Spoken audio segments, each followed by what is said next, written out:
Միացյալ Նահանգները շարունակում է մինի պատերազմը Մերձավոր Արևելքում, որը դեռ 2-3 շաբաթ կշարունակվի նախագահ Դոնալդ Թրամփի հաշվարկներով։ Առնվազն 5 մարդ է զոհվել Հորմուզի նեղուցում 2 բեռնատար նավի վրա Միացյալ Նահանգների հարձակման հետևանքով։ Տեղեկություն կա, որ քաղաքական բեռներ տեղափոխող նավերը Օմանի Խասաբ նավահանգստից ուղևորվում էին իրանական ափեր։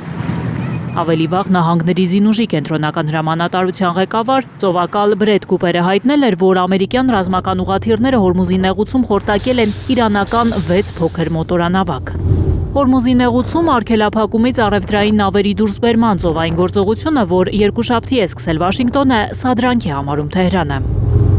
Տեղեկություն կա, որ Հորմուզի նեղուցը փակելուց հետո օտարերկրյա 800 նավ 20,000 անձնակազմով մնացել են արգելափակված նեղուցի երկայնքով։ Իրանական կողմը վերջին 24 ժամերին կոշտ գործողությունների է անցել։ Անօդաչու սարքերով, հրթիռներով եւ արագընթաց մոտորանավակներով գրոհել է ամերիկյան ուղեկցող եւ այլ երկրների բեռնափոխադրող նավերը։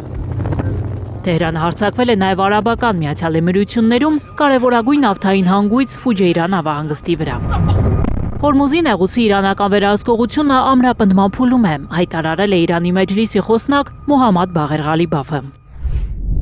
Մեզ հայտնի է, որ եթե այս իրավիճակը շարունակվի, անտանելի է լինելու Միացյալ Նահանգների համար, չնայած մենք դեռ չենք էլ սկսել։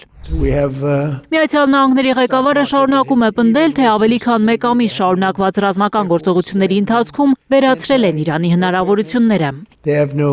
Եթե այսօր դուրս բերենք մեր ուժերը, 20 տարի նրանցից կպահանջվի իրենց երկիրը վերականգնելու համար, եւ այն այլևս չի լինի այնպիսին, ինչպիսին նախկինում էր, հայտարարել է Դոնալդ Թրամփը։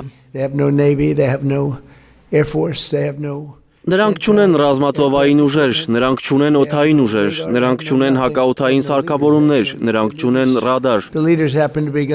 Նրանք ոչինչ չունեն, իրականում նրանք առաջնորդներ չունեն։ Թրամփն այս հայտարարությունն անում է ամերիկյան լրատվամիջոցներում տարածվող լուրերի ֆոնին, թե անկայուն հրադադարի օրերին Իրանը տեղափոխել է իր հրթիռների արձակման կայանքները եւ հնարավոր ռազմական գործողությունների դեպքում երկինք է բարձրացնելու դեռ պատերազմում չփորձարկված մեծ հեռահարության հրթիռներ։ Գաներ Մովսիսյան, Հայլուր։